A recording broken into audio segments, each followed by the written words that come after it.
Welcome to Chris and Jen in the Morning, where it's always morning somewhere. I'm Chris. And I'm Jen, and we are so excited to be here today with you. We have a super exciting topic. It's a real upper. It is. We're going to talk about death today. Don't turn off the video just yet. We want to talk about living well and the art of accepting death so that we don't have to live in fear of it or waste our time while living trying to avoid death. That's what we're going to talk about today, and super excited to dig into that. We've both worn appropriate clothing for this. If you're listening and not watching, we're both in black. So we did not coordinate the outfits. I thought about it, and I was like, nah, he's probably going to do the same thing. That or he's going to show up in some like bright color. So today we're going to talk about the art of living well or accepting death or, whatever you want to call that. And before we get to that, let's hop into our gratitude moment.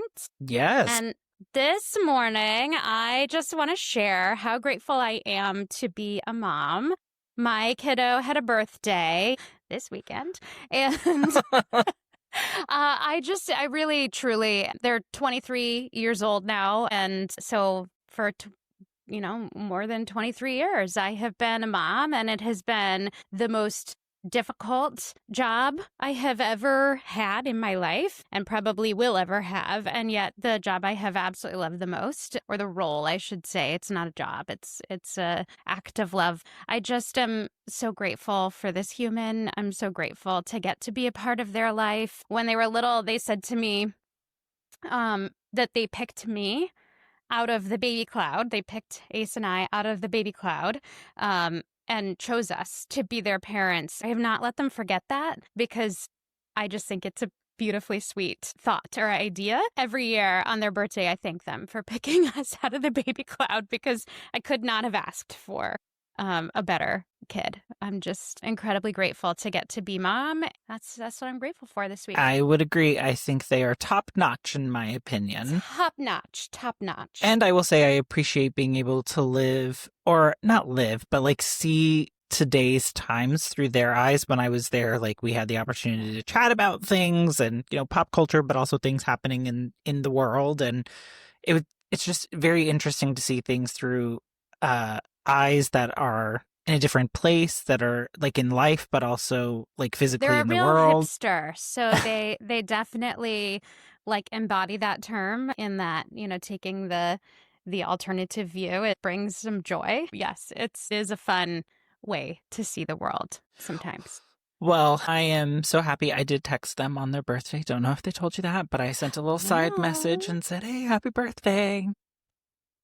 I love that. I'm like their big brother, so it's important that I share that with them. I'm not your mom. I'm not that much older than you. I think 4 years older? Look, either... Am I 4 years older than you? I don't even know. I don't even know the answer. I don't know how old you are. I'm young. I know how old I am, I think. I never know how old I am. Literally every year I have to do the math because I don't, it is not one of those things that I remember. And I think a lot of it goes to the conversation that we're going to have today, as to why I don't. You just don't want to remember. It's the art of forgetting strategically. Right. Yeah. My gratitude moment is, I think you and I have talked about this before, where if I had life to do over again, got to hit that reset button,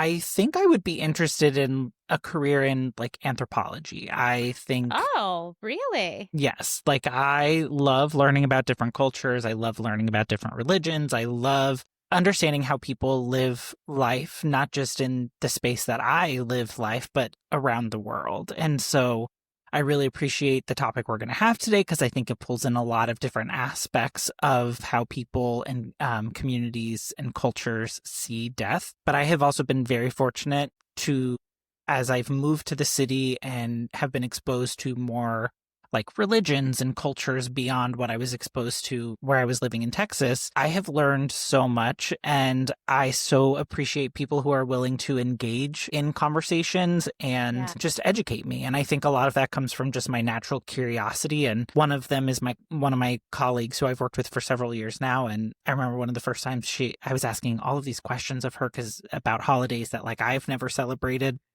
And it dawned on me like, wow, Chris, you've been asking a lot of questions in the past like 15 minutes.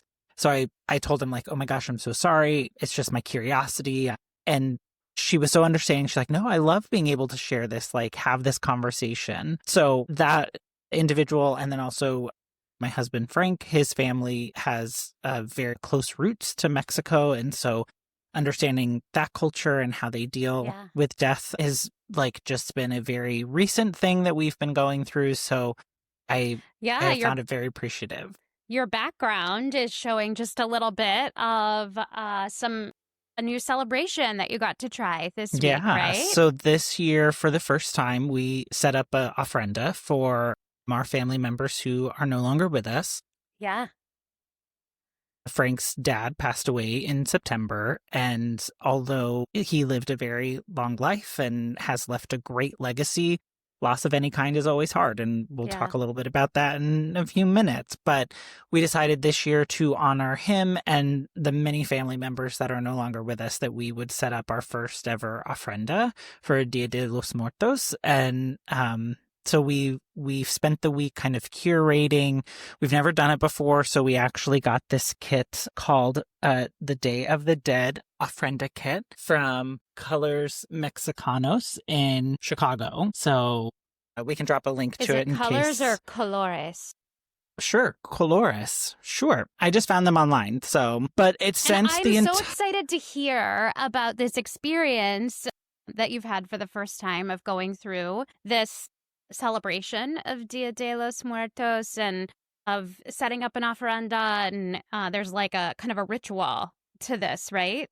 Yes, like maybe not so much ritual, but more of a like there is a reason you do it. So like Yeah. I don't think there's like any like tied in like spiritual religious No, things to it. I don't mean a ritual like that. I mean like, so of course, I've watched Coco.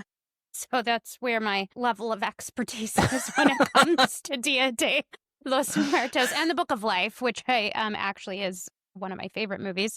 But I think, am I right in saying that the idea is you keep a memory of your loved ones Correct. alive and you celebrate them and come back and like it's this kind of ritual of spending time with them, and whether or not you believe that their spirit actually crosses over and comes back to spend time with you, or whether it's just taking some time to meditate and think on them. I think it's Yeah. a really beautiful way to honor those that have come before and, help like ease the pain of losing someone. Yeah, it's definitely, we found ourselves spending like a lot of time in the remembrance of them, especially like setting up you put things like their favorite treats, snacks, things like that. And so as we were going through the week and being purposeful about like going and getting certain things to add to the ofrenda, it's just been a fun experience for us for the first time doing it. And then also getting to share like stories with one another about our loved ones as we've put it together. So it's a great way to honor those who are no longer with us, great way to remember them. I'm so grateful that like Frank has been open to like sharing this with me, and also us learning about it together, because although they didn't have like a formal one, they always had like the pictures of their loved ones. So it was an opportunity for us to kind of do it for the first time since we've become a family unit. And what I love about Dia de los Muertos is that it is not this like really sad, heavy holiday. It is this bright, happy celebration. The idea that you can look at death and the loss of people, and even just staring at the concept of death, knowing that it's reality, and yet we try to ignore it or avoid it as much as possible. Yeah. So the idea that there is culturally this celebration around that, I think is really fascinating to me. And that's part of what we want to talk about today. I think in America, culturally, we have this like habit of avoiding death. We all know that we are intellectually and at some point emotionally we accept that death is real, that our lives are finite, and yet we have this habit of just sort of ignoring that, not planning for death, not thinking about death, not thinking about the death of others. It's a very taboo topic to talk about. And even when somebody passes, like you show up for the funeral, but then when you interact with them, it's like this awkward, should I ask them how they're doing? Should I not? Should I mention it? Should I not? And a lot of people tend to like just avoid Correct. individuals altogether, not because they don't care, but because they're so uncomfortable with how do you say this and how do you interact? And it feels like the elephant in the room. And so one of the things that we've been talking about and that I've really been thinking about is what could be an alternative? How do we take a different approach to understanding or accepting death instead of trying to avoid it?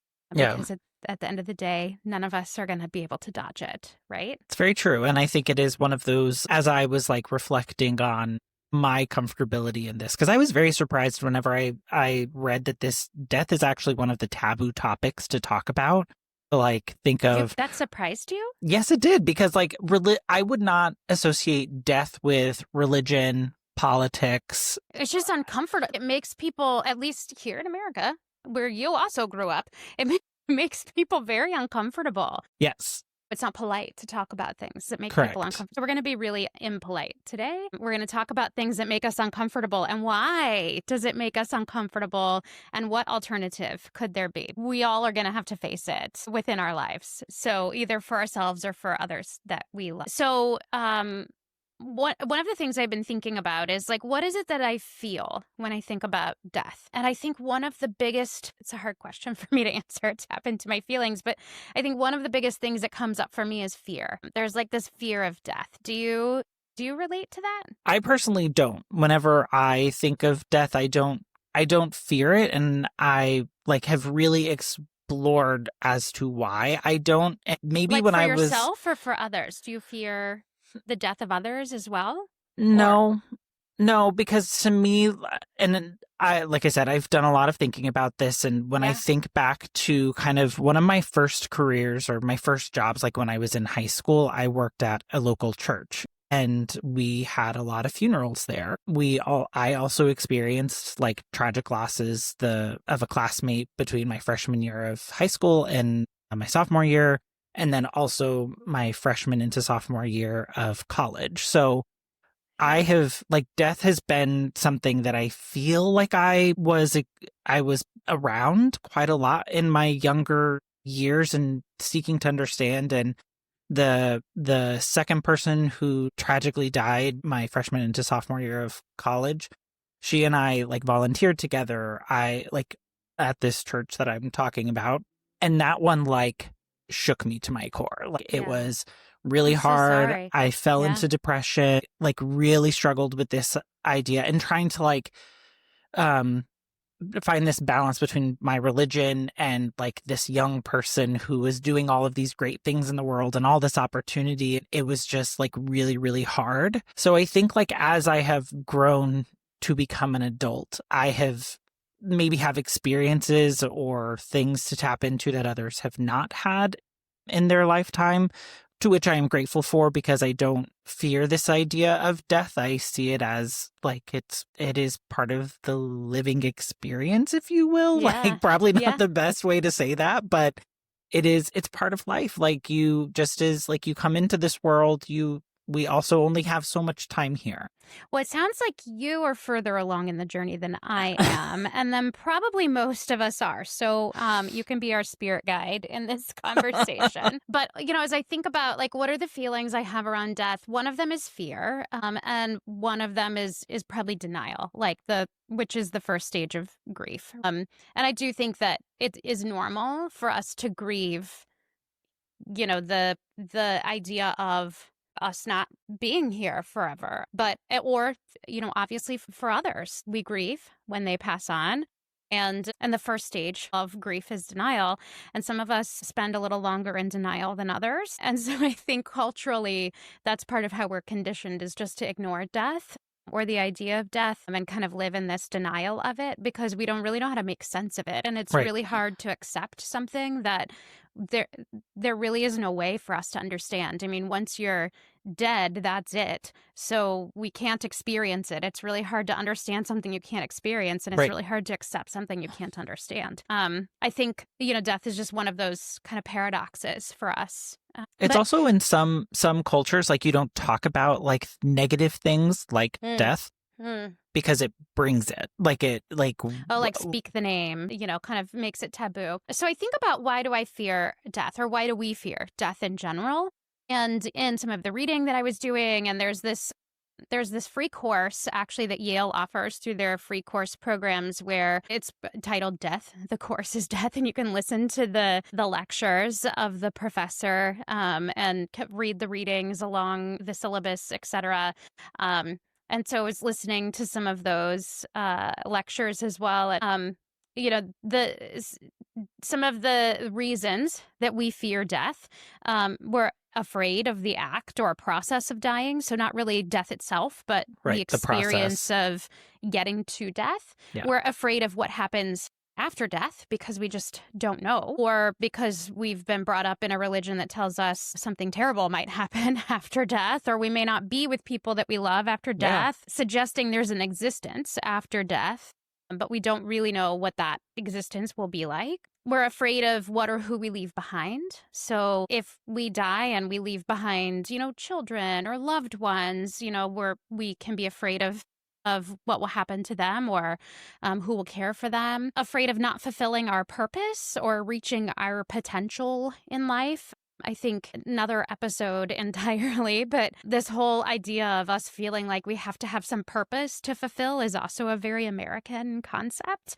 And honestly, I think it's one that was planted to get us to work. but, If you're a conspiracy theorist, that may be a route you go down. but feeling like we have to find our purpose. What if we don't find it? What if we don't Yeah. fulfill our purpose? Or what if, we had so much potential, but we never reached that potential? There could be a fear of missing out. FOMO is real. And once I die, I can no longer experience all the great things that are going to happen. Not enough time to accomplish all of the things that we desire. So, particularly, this was talked about in this one of these Yale lectures that I was listening to, where talked about this concept of our time is so finite compared to all of the meaningful things that we could do. And so you have to pick which are the things that you're going to focus on. Right. And what if you pick wrong and you don't end up accomplishing all the things that you decided you wanted to accomplish? And so we fear death because it may cut our time short or obstruct our goals. I think also there's like this fear of not knowing when it's going to happen. And so like the fear of surprise for people that don't like to be surprised. Death will come at any moment or far into the future, but it is not a moment that I get to particularly control. And so, how do you prepare for something when you don't know when it will happen? And that can be true of our own death or the death of others. So, I think there are a lot of reasons that we fear death. And for me, I think spending some time really thinking about, what is it that I'm afraid of? What is it that sparks that fear in me? And then let's go down the path and really spend time thinking about that, not in a morose way, but more of in a inquisitive way of, well, why am I afraid of that? To kind of dispel the fear a little Right. bit and move past it so that we can move along the journey towards, being able to accept the fact that death is something that all of us will deal with within Right. our lives. It's very true. And I do think of all those things that you said, the one that we really truly have no control over is the when. Yeah. The when, the where, the how. We don't get to choose that. And so having a fear of that, totally understandable, especially if you don't like surprises. Mm. But then I do think a lot of those others that you discussed are things that, if we do seek to understand it, maybe we can feel a little bit more comfortable in trying to achieve those things and trying to seek happiness and purpose in our lives. Well, I do think that we do feel a sense of not having control over this. And some people do take that control into their own hands for themselves or for others, neither of which, are healthy. But I think that we do tend to fear what we cannot control, Right. and knowing that, this is inevitable and it is not really within our control is something that, we as humans struggle with, because that is, if you look at humanity in general, we try to make sense of things, we try and put things in order, we try and minimize threats. And Right. if you see death as a threat, then that is something that you're going to try and, minimize. Or if you can't, because we also accept that it's inevitable, you just ignore it. We also don't want to live in a way that, we're not really embracing life, because we're just afraid of what's going to happen, right? And I think sometimes when we ignore death, we forget to live in a way that respects and honors that time is finite. We don't say the things that we want to say because we think, oh, they're too emotional, or they're too sappy, or they're all of the things. And then when you have a loved one that is getting to that place of passing, oftentimes people will share things that they need to share in order to not feel like they've left something unresolved. But sometimes you have regrets about not saying the things that you wish you would have said. The songs have been written about that. Yeah. Books, movies, TV Yeah, shows, like the whole all kinds gamut. of things. When we accept that death is something that is inevitable, that is a part of life, it is a healthy part of life, it's a part of the circle of life, then we can start living in a way where we really, as a part of that acceptance, also honor the feelings that we have instead of putting them off because we're ignoring the fact that none of us will live forever. So I think, Chris, one of the things we wanted to talk about is different cultural and religious views on death. Yeah. So I think it's really important just to understand that, like, death isn't treated the same everywhere. Not every culture, not every religion looks at this the same way. Not just like the person who has died, but also like how you honor and remember them and how you care for the one who has passed and care for the families that have passed. So for Dia de los Muertos, it's really about the souls of the deceased being honored and inviting them back. And death is woven into this idea of life rather than a separate thing. So it's you are inviting them back in, and it's not that you are like sitting at the it's about them coming back and experiencing your life with you. We talked about how it's not meant to be a sad thing. It's not meant to you go to it and you cry every night. You go and you celebrate and you talk to them and you act as if they are in the room. It's just it's an opportunity to remember and kind of sit in those memories. It's been kind of unique for me and Frank because we've not done this before. So we've been able to share stories that we've not shared about these individuals with each other before. Yeah. Just because some of them weren't even around whenever we were together. So it's been fun to get to experience like his life with them in this experience. Get to kind of reflect on the joy. Exactly. Yeah, I love that. I think one of the other rituals that we talked about, a religious ritual of reading the rosary every night.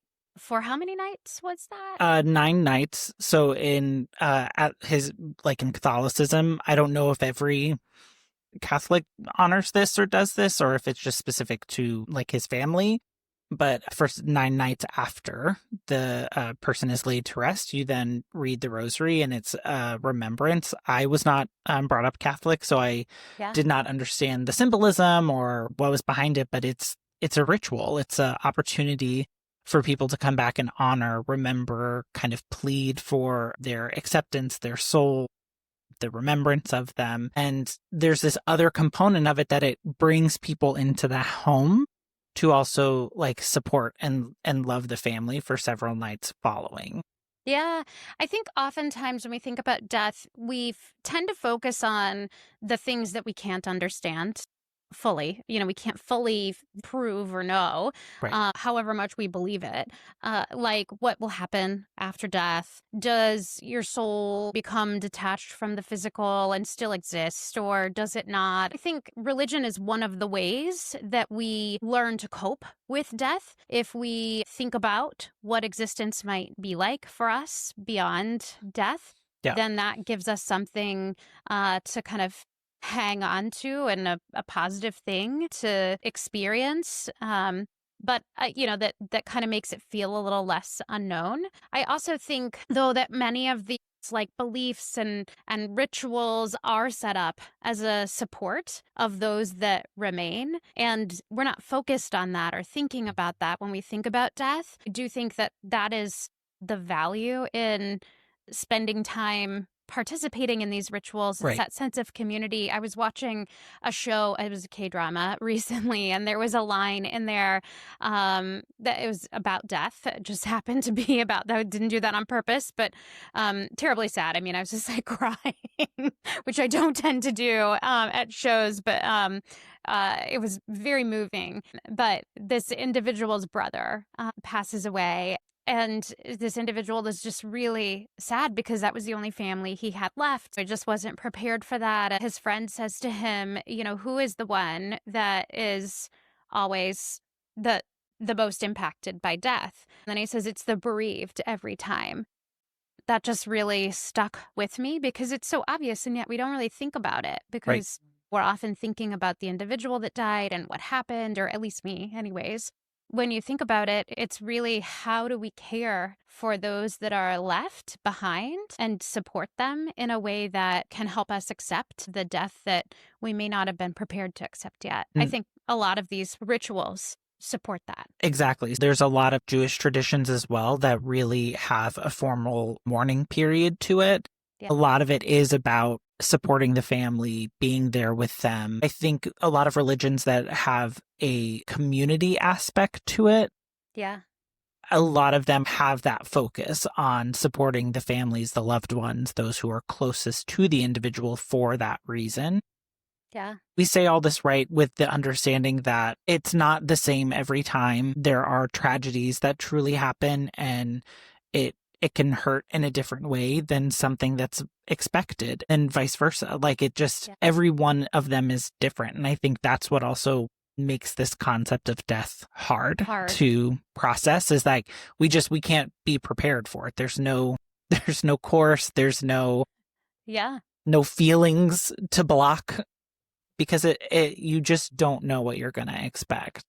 Yeah. While some cultures really focus on what happens after death, other cultures focus on it being a part of the cycle and a return to the earth, and like this respect of like we can't, returning back to where you came from. And the kind of whole of not even just humanity, but the whole of existence continuing to travel on, which I think is a really beautiful thing to think about. I think when we put ourselves in the perspective of I am but a small dot on a very long timeline in a very large universe.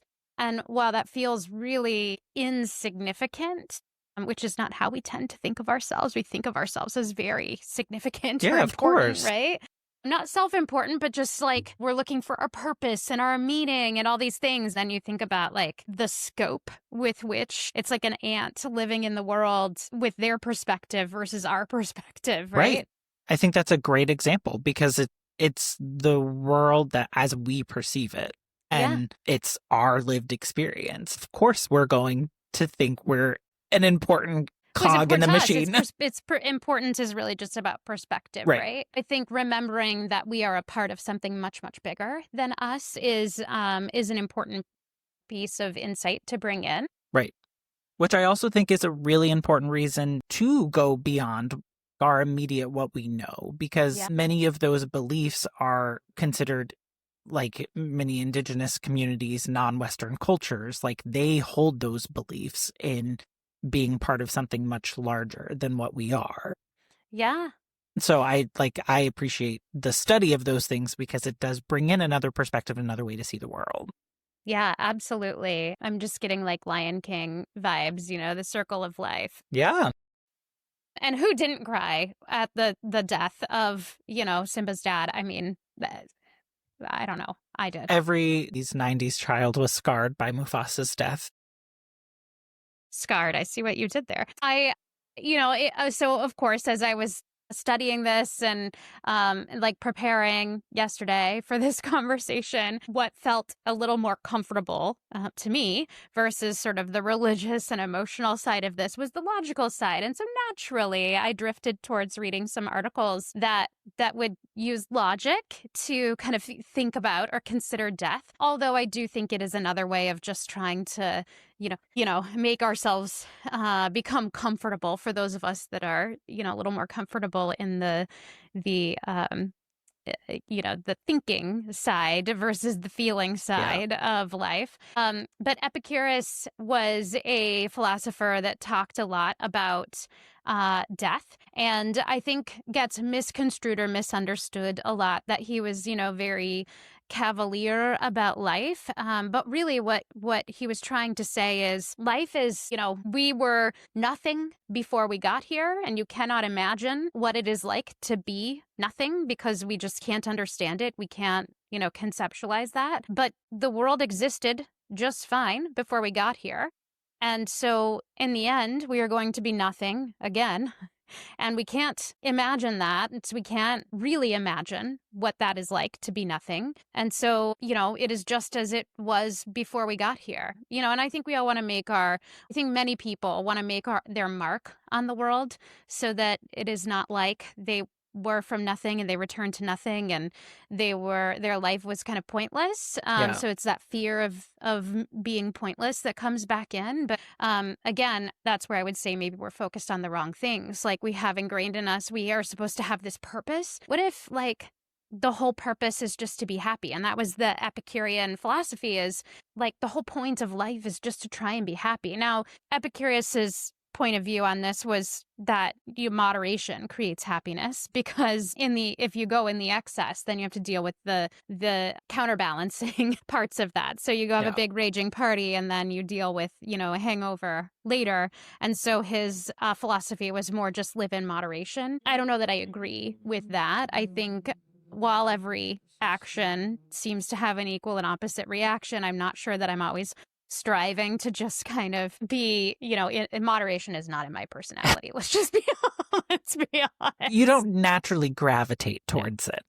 But I do think that, it is really interesting to reflect on, like, how do I fear something that, can't even be conceived? And so, do I really fear it? Or am I really fearing something else? Am I fearing the fact that I don't understand it, that I don't know when? Where are your thoughts and feelings really directed towards? So that was a really interesting point of view. And there's a lot of philosophers who spent time over their lives thinking about death and philosophizing about death. But I would just suggest that if that's what we're focusing on, we're probably missing the point, because why would we spend our time, whether it's through religion or culture or, philosophy, fixating on something that then will become nothing, when we know that our time is finite? And what I really am drawn to, and I think part of what, inspires our podcast in general, is this idea of spending our life chasing joy and happiness and trying to live in a way that supports as much happiness for us and others as possible. And so in that way, I really appreciated a lot of the sort of reading that I was doing around Epicurus's opinions on death. I do find it interesting, the idea of like, we don't really think about what we were before we came into the world. So I had never like really heard that perspective. So like attaching that like pre-life and post-life, I've not really thought about that. And that is an interesting, like, I don't even know if they're dichotomies, are they? Like it's a interesting perspective to bring in. It's an interesting perspective, yeah. So there was a Roman poet, Critias. I may be saying his name completely wrong. It's Lucretius. And he basically said, if you don't fear your pre-existence, then logically it follows that you shouldn't fear your post-existence either. And when I read that, I was like, oh, I feel calmer all of a sudden, because that is sound logic. You're returning to what you were, the nothingness that you were before. I'm not afraid of my pre-existence. And so why would I be afraid of my Right. post-existence? But I do see, like, so getting to the taboo part of the conversation, Yeah. like people who are religious do believe there is something after. So to call it nothing would be a hard conversation to engage Yep. in if someone's like not open to the idea behind whatever that nothing may be. They may literally be saying nothing or nothing as in it just depends on what you believe. I do remember I told you I like grew up religious. I remember sitting in on a sermon one time where the pastor was talking about like the things that we do in the world, how we do leave an impact and how we make others feel, and how we can help build people up or tear them down, and Yeah.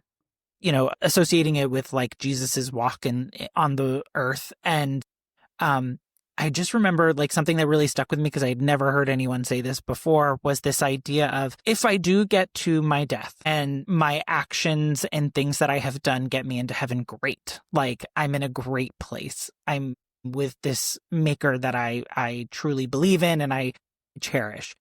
But if I get to my end and it's just dark and there is nothing, at least I've helped people. At least I have poured into people's lives in positive ways. I just thought like it was a super interesting way to kind of look at that conversation because there are people who, just believe when you die, you die. Like that's it. It's hard to like sometimes engage in those conversations because people don't want to talk about what could be coming after. And I think for me, I obviously grew up with religion as well, which was very outspoken on death. And where I grew up, there was a lot of using the fear of what would happen after death to sort of control your behavior in a really assertive way. One of the things I was really taught to fear was death. If you didn't live in such a way that you were deemed worthy, and that worthiness is really determined, they say, not by people, but then they act and behave as if it was people determining that worthiness, then you're going to burn in hell forever. There was really a lot of focus put on that. I did spend a lot of time as a child and growing up as an adolescent fearing death and what would happen after death. I do think that that's a tool that's used by some religions in order to control people during life here. Absolutely has a lot of power. I also think, just like you said, if at the end of life it is just dark and there is nothingness, why does the lack of existence for us equate to darkness or nothingness? There's a novelist, Vladimir Nabokov, who put it in his memoirs. Common sense tells us that our existence is but a brief crack of light between two eternities of darkness. While on one hand, it's a beautiful saying, on another hand, like, why do we continue to associate nothingness with darkness? Because we grow up, just innately fearing the dark. That's like something of the human condition, right? When you're a child, you're afraid of the dark. We do things during the day under the sun. We associate scary things happening in the night or in the dark or with the lights off or all those things. And so why do we associate death with darkness? I think this subliminal messaging that we keep offering is really a nod towards our fear of what we don't understand. We say, we don't understand this. It looks like darkness to us. Darkness is scary. We just kind of perpetuate this idea that death is dark and scary. I would contend that, like, the color black is not the absence of color. It is all of the colors put together. That's how you get to black. Okay. That's just a little bit of art knowledge for you there. I thought that was really interesting, but I think we fear death in part because we equate death to this darkness and that it's the absence of light. And I wonder, like, is that really how we should be thinking about it? Or should we be thinking about death more not in terms of light and dark? Right. I mean, yes, I do think we absolutely should. But I do like my counterpoint, not that we need a counterpoint here, but like there are like religious ideologies of going into the light. So like just as much as we fear and are afraid of the dark, like I think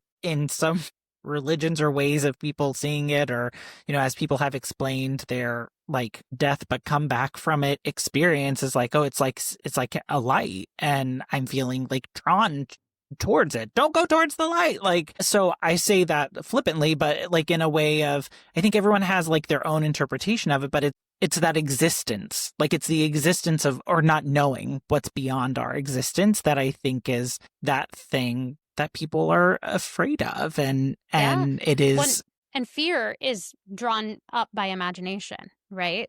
Some facts, but imagination as well. Oftentimes when we're in that kind of amygdala engaged fear state, we're imagining all of the worst case scenarios yeah. because again, we are built to mitigate threat responses. We are not built for just constant happiness. Let's talk about how the brain and the body process death and loss. So when someone close to us dies, our brain struggles because attachment systems still expect the person to be present. There's often this thing that your brain will do to help you cope where it just sort of takes that piece of knowledge and puts it somewhere else. I was reading this story about this man who said he lost his wife Mary, and he would leave the house every day. And he knew he had lost his wife. Mary wasn't there. But every day until he walked back through the door, he was really expecting Mary to be there. And so he would experience things and he would be like, oh, I can't wait to go tell Mary about this. And I can't wait to go tell Mary about this. And then he would get home and it would be like this, oh my gosh, but Mary's not here. And Yeah. it's not like he couldn't understand that. It was just this coping mechanism within his brain to help him process this loss, because when we don't move to acceptance, we live in that state of ignorance, basically, and Well, denial. right. And we've talked about how like our brain has these default modes, like it hardwire itself into these networks and so that way there's not a lot of like active thought that goes into it. Our brain just starts moving through it. And I think like that's a perfect example of like when that default network is kind of engaged because you're excited about sharing with this person and your body and your brain is still learning and is still reorganizing with this person no longer being present. And like when my grandmother before she died had dementia, and so she and I used to cook and bake together all of the time. So anytime like I'd be making something or using one of her recipes and couldn't remember an exact something, I used to call her up. And the further her dementia progressed, the more I started to find that she couldn't answer my questions. And she would always just tell me, well, just do whatever your heart tells you to do. And you know what? If you don't like it or it doesn't work out, then you know next time you do it, you got to change it a little bit. And so when she actually passed away, Grandma Judy, I loved her. so whenever she did pass away, it was like one of those things that my brain had already kind of put those things into place where it's like, oh, this is where I would usually call grandma if I had a question, but I can't. And so now it's become more of an opportunity for me to remember her and sit with those memories. And it takes the brain time to process that and truly like all the little things or those times. I mean, think of how many times you and I text or call each other throughout the week. Imagine if one of us was no longer there. Like, it would be hard. I want to live in denial of that right now. I don't want to think about it. I want to. We're still on a journey. Okay, I see. I want to live in denial of that right now, because I would just be devastated. So in this story of this man and his wife, Mary, who passed, he was seeking help in dealing with his emotions about that, which I think is really healthy to, look for some additional assistance in helping you through things. Oftentimes help is being told what you may already know, but in a way that helps you accept it or move forward in it, or helping you express the things that you already know that you're not paying attention to. But I think, so in this story, what he ended up doing was saying, you know what? It's okay for me to want to share things with Mary. And the point is not whether or not Mary can still hear me or not, because what needs to happen is I need to share, not Mary needs to hear. And so I'm going to continue talking to Mary and sharing these things with her for as long as I feel like it, so that I can accept that she's gone, but also, have this sense of continuing to share with her because I shared everything about my day with her. And, I thought about that, and I thought about this Dia de los Muertos, the tradition. And I thought, that's such a lovely sentiment of, I want to have time to spend and share with the people that I no longer have here to share with, because sometimes sharing is about the other person that's listening, receiving the information. But as expressives, I think you and I both have come to accept that sometimes sharing is about the person that's sharing, just getting to express it. Exactly. Exactly. And I do think like when we embrace this idea of someone is no longer here, that does not mean that they are gone. Like, yes, they are not physically here, but you still have all of those memories. You still have all those experiences. And I do truly believe that grief is very personal, and the way Yeah. that you get over it and work through it, not get over it, that's not the right phrase. Like, it's work through it. You work through it, and it's going to look and feel different for everyone. And so maybe like if you're finding it tough to work through those things, going and finding someone to talk to and help kind of process and give you ways to work through it and try things and find that thing that works for you is really important. Yeah. I also think like what you and I are doing now is really important. So, not waiting until the grief comes Yeah. to try and do your hardest work of having to prepare yourself and accept for yourself something that you weren't ready to accept, but instead to think about preparing ahead of time. And so, while when we think about preparing for death, oftentimes we think about, what does a funeral look like, and what does, do you have a will, and all of those things. But I think they're important things, but I also think that preparing for death looks like making sure that you are living in a way that you're not going to leave things unsaid that need to be said. And Yeah. that doesn't mean you need to say everything you think.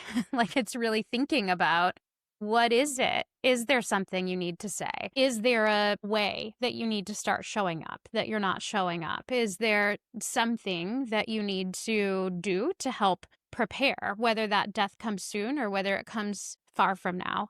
It will eventually come. That's a part of the journey that I've been on, is how do I stop avoiding death because I don't understand it and start thinking about it a little more practically. Now, I'm sure this journey is going to take me many years to figure out whether I will ever reach that destination before my time ends or not. I don't know, but It may be a lifetime journey. it probably is. Talk a little bit about cycle notion. What is that? So it's this idea that if we see death as an end, like it is no more, that's it. Like we no longer have access. It's all over. The brain can look at that as a threat, and so we try to avoid it. And Mm, we try not to engage in those conversations, and we try not to think about it because we see it as a threat. And so as a threat, we stay away, we avoid it. And so I think more if we think of death as part of that cycle, like I was talking about in the beginning, like yeah. understanding that part of life is death, and not just ours, but the people around us. Like it's part of life. Our bodies and our minds and like our nervous system and all the things that like create those endorphins and those stress hormones, like if we start accepting this and starting to wrap our minds around it, we can start to integrate that into our lives and into the way that we process it. So when it does occur, it's not always a huge obstacle or a big scary threat that we have Yeah. to take on. It becomes something that becomes more manageable to us. I say this as someone who has not lost a parent, has not lost a sibling, has not lost like any nephews or nieces. So my experience is very different. There are others who maybe have, and it changes. That's why I say I think this journey is also very personal. And much as we can talk about like healthy ways and approaches, it doesn't mean it's going to make it any more easier whenever it becomes super personal or hits close to home.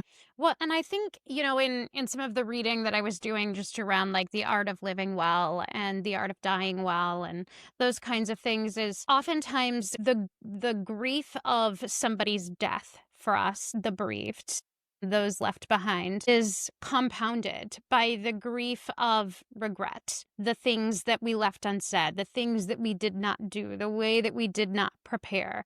That's why part of accepting that death is a part of everybody's reality, to me, is so important, because then once you really accept that and you stop ignoring it, you can begin to position yourself to live a little more courageously in that way, that you are not going to be left with all of this regret to have to contend with, Yeah. that we sort of combine in with the grief of death. When we think about when somebody has died and they've passed on, it is a sad thing, but also oftentimes there is this sadness of the things you wish you would have done differently, and the time you wish you would have spent. And when you talk to somebody who's really grappled with a lot of this already, while they're very sad that they no longer get to share their time with the individual, they don't really focus on the regret of all of the things they wish they would have done.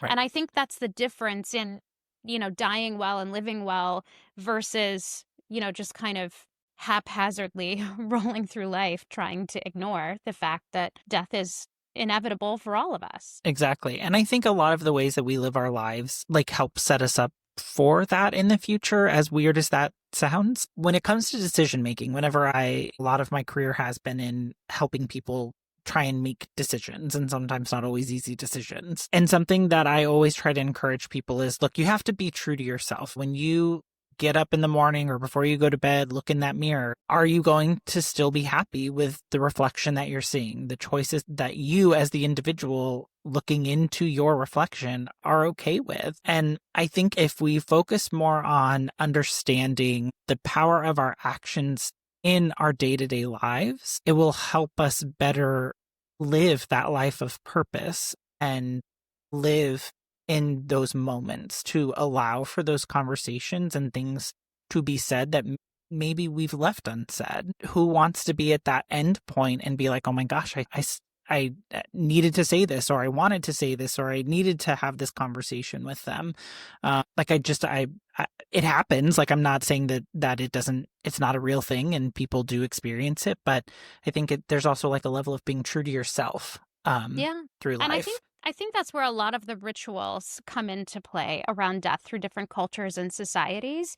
It's like this bereavement period that sort of puts a box around feelings so that it gives you a time to have these feelings and then to say it's okay to move on. But also this space where you are sort of communing with the person that has gone beyond, being able to share with others all of the things that you want to remember, let go of the regrets, focus on the positive, say the things that you didn't say before they passed on that you wish you would have said. I think a lot of the rituals are designed in ways to help us, because naturally we as people created all these rituals, right? So they're things that we do that help us, the bereaved, those left behind, move on in a way that, allows us to move towards acceptance.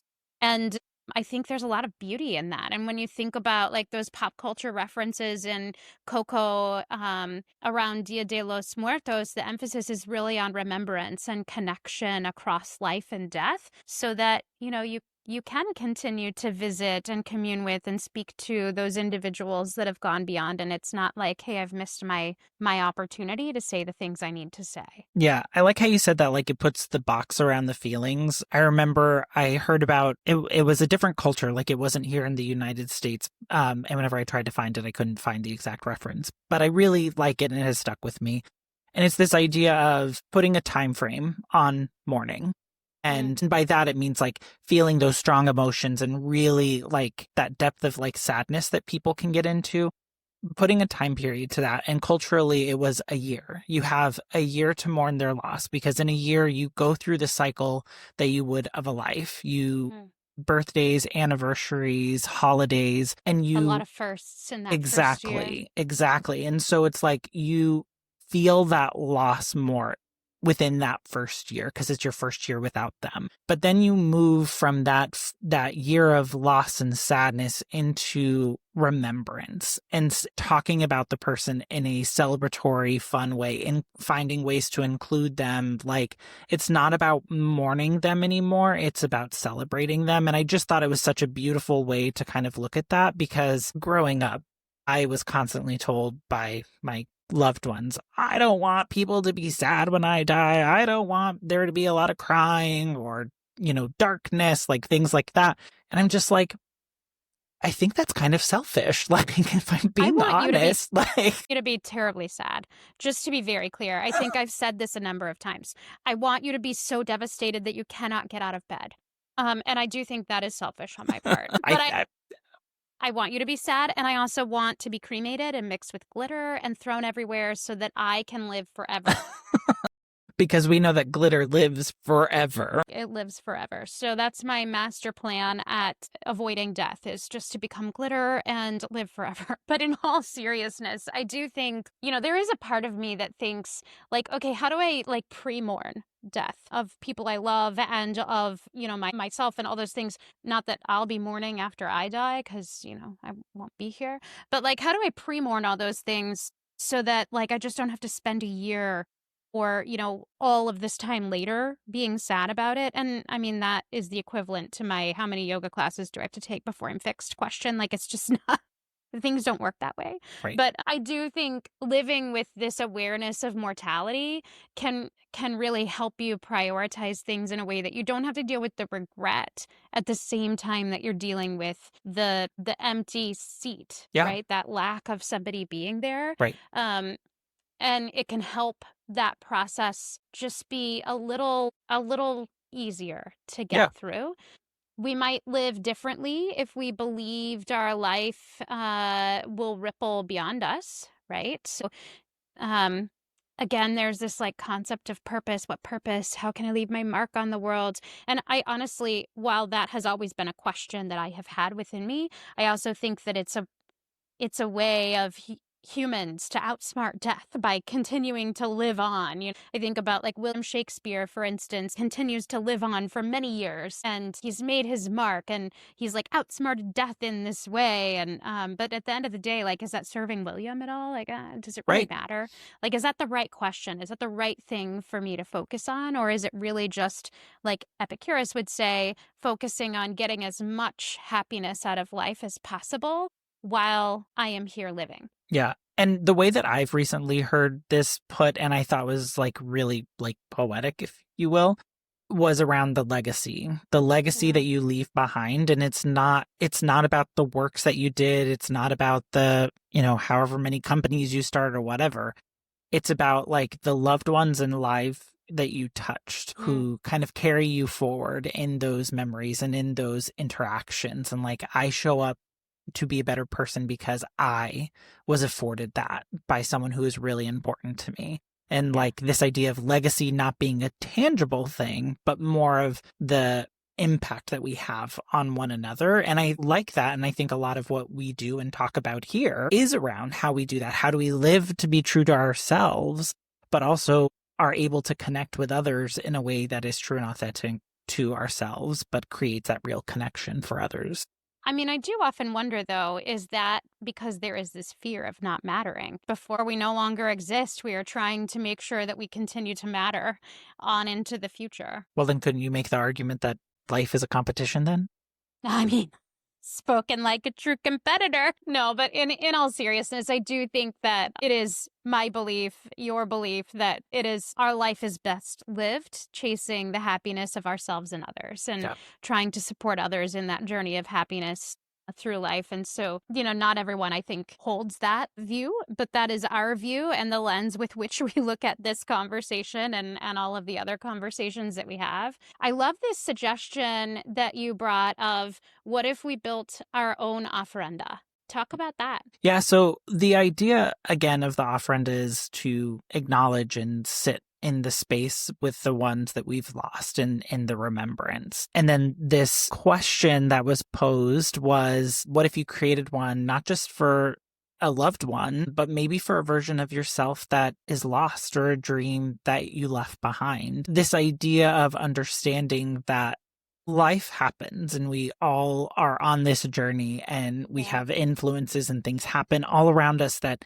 steer us into the life that we are in today. My interpretation of this is more about honoring what has brought you to this place and what opportunity continues to be ahead of you, and not seeing these things as lost and unattainable anymore. Maybe it's just shifted or changed the way that we now engage with it. And I just thought it was a super interesting perspective at this idea of loss. Like, we all experience it. We all, like, at different depths, I'm sure, but it is something that we all go through life. And did we become that singer we wanted to be? Did we become that actor that we wanted to be?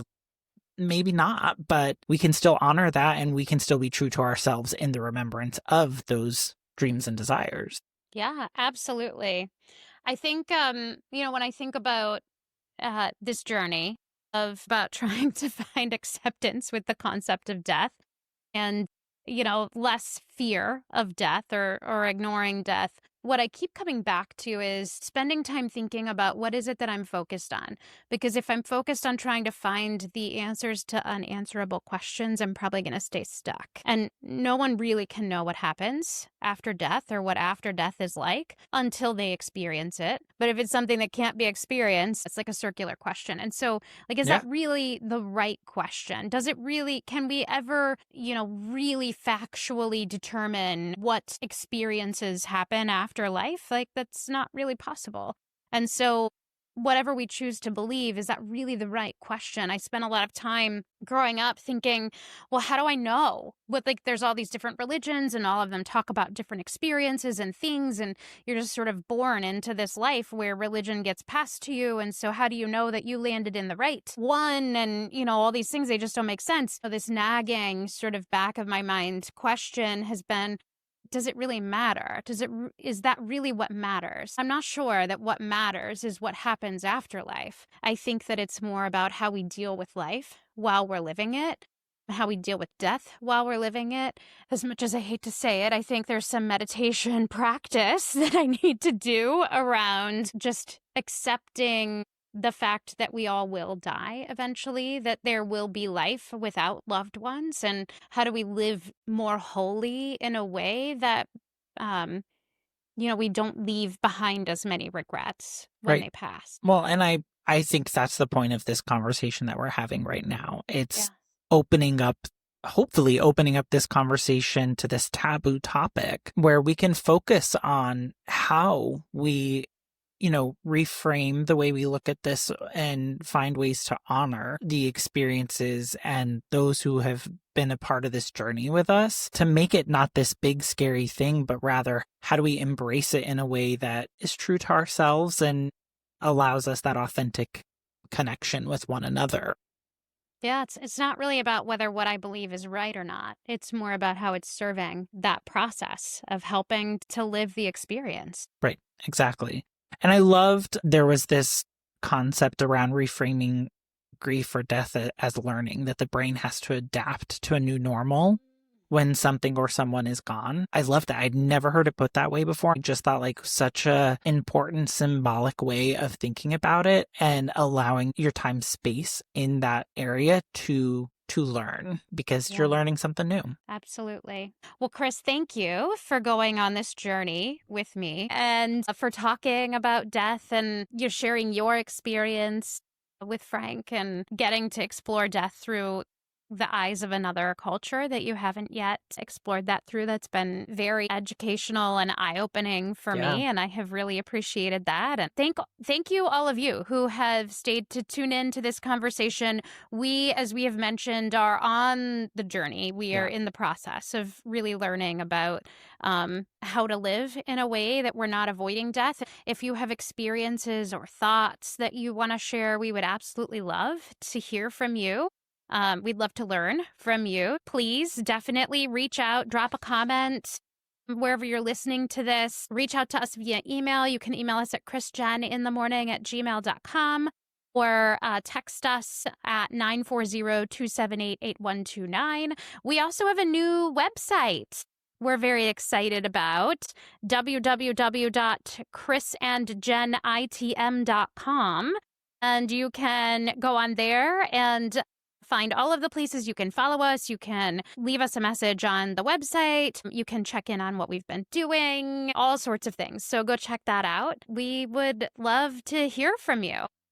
Yeah, so reach out. Be sure to like, follow, subscribe, and all of the places you find us. That helps us stay connected. And let us know your thoughts as we move through one season. of remembrance into a season of gratitude. Yeah, absolutely. Well, until next time, be kind to yourself and to one another and make it a great week. Bye, everyone.